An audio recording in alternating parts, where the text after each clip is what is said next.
Hello everyone, welcome back to our channel. আবারও চলে এসেছি নতুন একটি ভিডিও নিয়ে। এই নতুন ভিডিওতে আপনাদের সবাইকে জানাই স্বাগত। তো আগের ভিডিওতে দেখতে পেয়েছিলেন আপনারা যে আমরা কাশ্মীর ঘুরতে গিয়েছিলাম। এটা আমাদের সেকেন্ড দিন ছিল। পেহেলগাম থেকে আমরা শ্রীনগর ব্যাক করে ওদিন হোটেলে থেকে পরের দিন ব্রেকফাস্ট কমপ্লিট করে 9টার সময় আমরা গুলমার্গের উদ্দেশ্যে বেরিয়েছিলাম। আর ওখানেই আছে সেই গন্ডোলা রাইড। আমরা অনলাইনে টিকিট কেটেছিলাম ফেজ 1 অ্যান্ড ফেজ 2।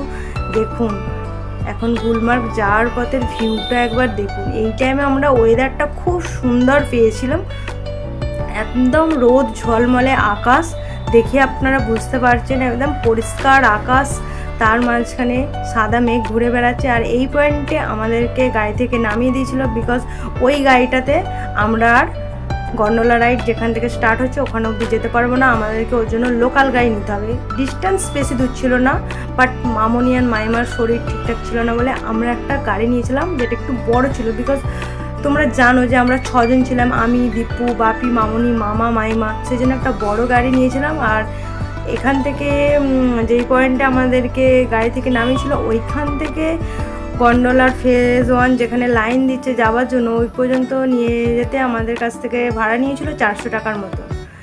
দেন আমরা গাড়ি করে পৌঁছে গেছিলাম। আর চারিদিকের ভিউটা দেখুন, যেগুলো এতদিন মানে টিভির পর্দায় নানা রকম ভিডিওতে দেখেছি সেগুলো আজকে চোখের সামনে দেখতে পাচ্ছি।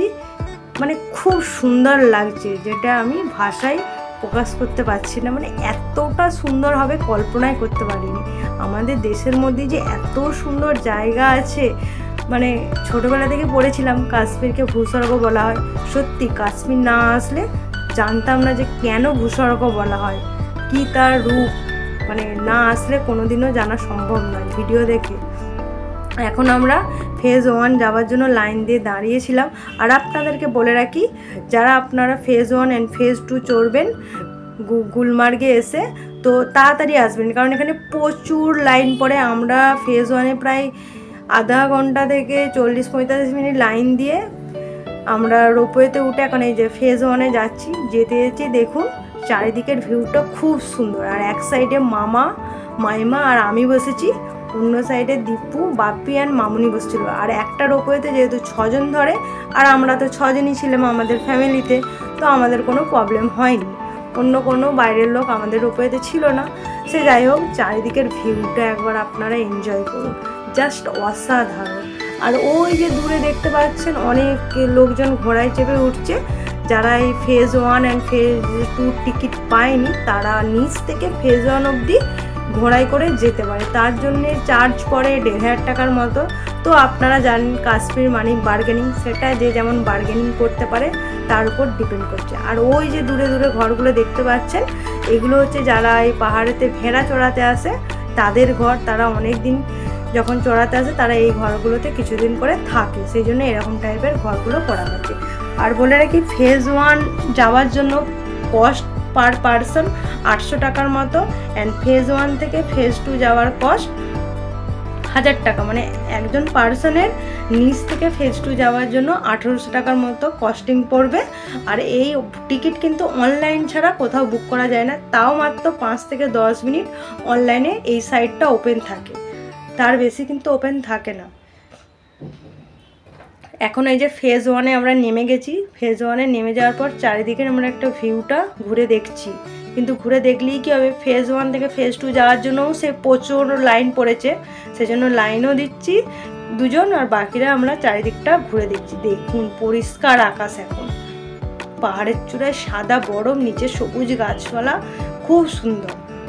আর আমরা যেদিন গুলমার্গ গিয়েছিলাম ফেজ 1 থেকে ফেজ 2 রোপওয়ের টেকনিক্যাল ফল্টের জন্য একটু লেট হচ্ছিল। ধরুন ফেজ 1 থেকে ফেজ 2 যেই রোপওয়েগুলো যাচ্ছে, অথবা ফেজ 2 থেকে ফেজ 1-এ যেই রোপওয়েগুলো ব্যাক করছে, মাঝে মাঝে না 30 সেকেন্ড 1 মিনিটের জন্য আটকে যাচ্ছে, এরকম দেখেছিলাম। কিন্তু তার জন্য ভাবছিলাম যে আমাদের ক্ষেত্রেও কি এরকম হবে, সে একটু ভয় ছিল। কিন্তু যাই হোক, আমরা লাইন দিয়ে ওয়েট করছিলাম যে আমরা কখন ফেজ 1 থেকে ফেজ 2-তে যাব। কিন্তু হঠাৎ করেই দেখলাম ওয়েদার চেঞ্জ হয়ে গেল, পুরো খুব বাজে ওয়েদার হয়ে গেল, আকাশ পুরো মেঘে ভরে গেল, যেটা আপনারা দেখতে পাচ্ছেন খুবই মেঘ করেছিল। তবুও আমরা এখন আমাদের রোপওয়ের সামনে চলে এসেছি।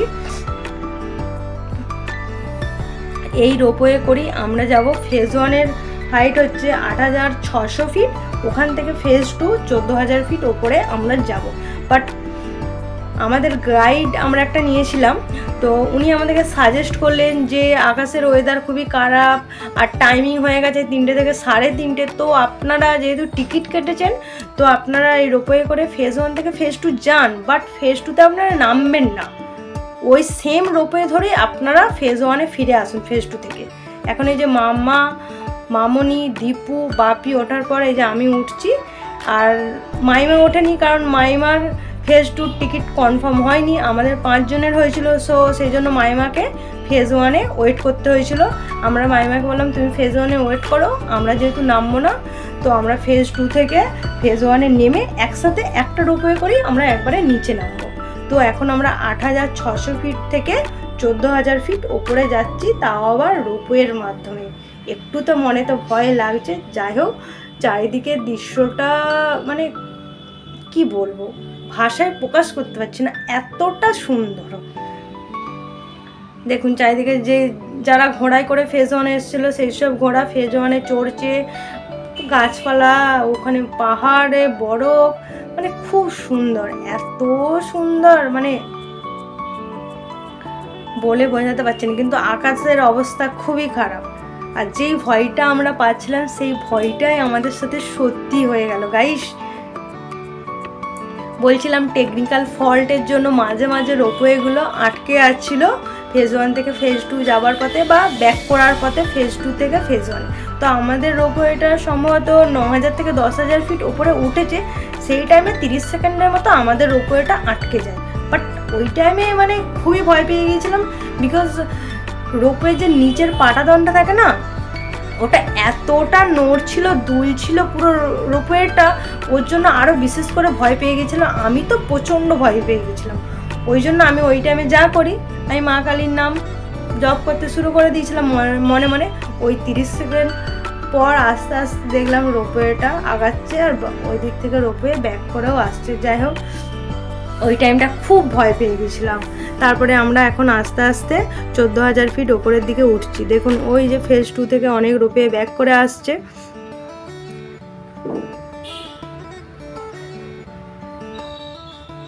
খুব সুন্দর, এই যে দেখুন বরফ, এখানে বরফগুলো আপনারা একটু দূরে দূরে পাবেন, মানে একসাথে জমাটি বরফ পাবে না, এখানে ওখানে ছড়িয়ে ছিটিয়ে বরফ।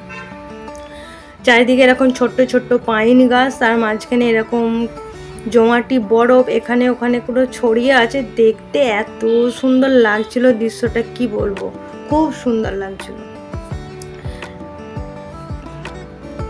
এইভাবে আস্তে আস্তে আমরা 14,000 ফিট ওপরে উঠছি। এখনও ওঠা আমাদের হয়নি, বাট আমরা আগেই বলেছি নামবো না, কারণ ওয়েদার খুবই খারাপ, যেটা আমরা আগেই ডিসাইড করেছি।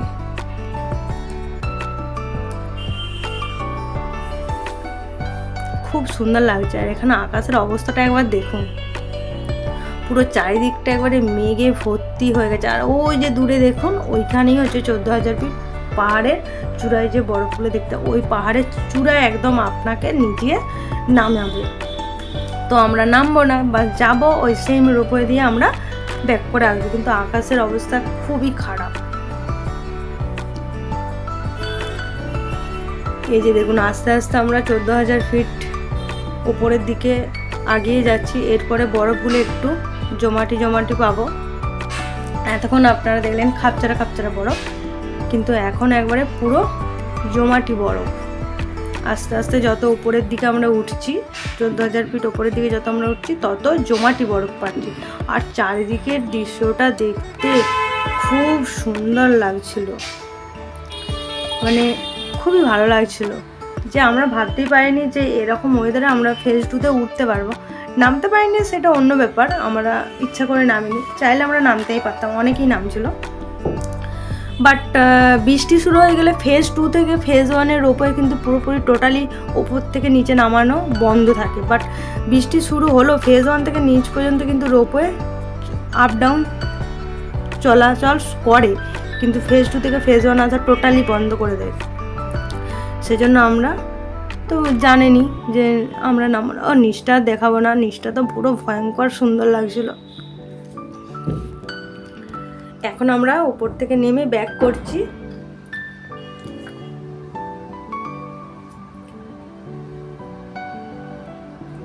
ব্যাক করার সময় পেছনের ভিউটা দেখুন, জাস্ট অসাধারণ, খুব সুন্দর। আর ব্যাক করার সময় যেহেতু নিচটা দেখতে পাচ্ছি আরো ভয়ঙ্কর লাগছিল, কিন্তু তার সাথে সাথে সুন্দরও লাগছিল।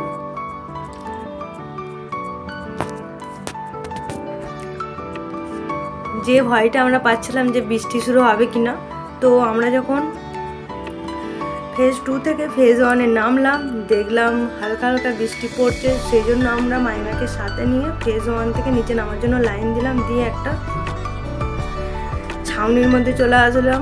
তখনই দেখলাম বৃষ্টি শুরু হলো। বৃষ্টি শুরু হতে হতে সামান্য সামান্য হালকা তুষারও পড়ছিল, কিন্তু আমরা ওই টাইমটায় যেহেতু ভিতরে ছিলাম তো আমরা এনজয় করতে পারিনি। আর আপনারা অবশ্যই আমার চ্যানেলটিকে সাবস্ক্রাইব করে আমার পাশে থাকুন, কারণ আপনারা পাশে না থাকলে এইভাবে চ্যানেলটিকে কখনোই গ্রো করা যায়।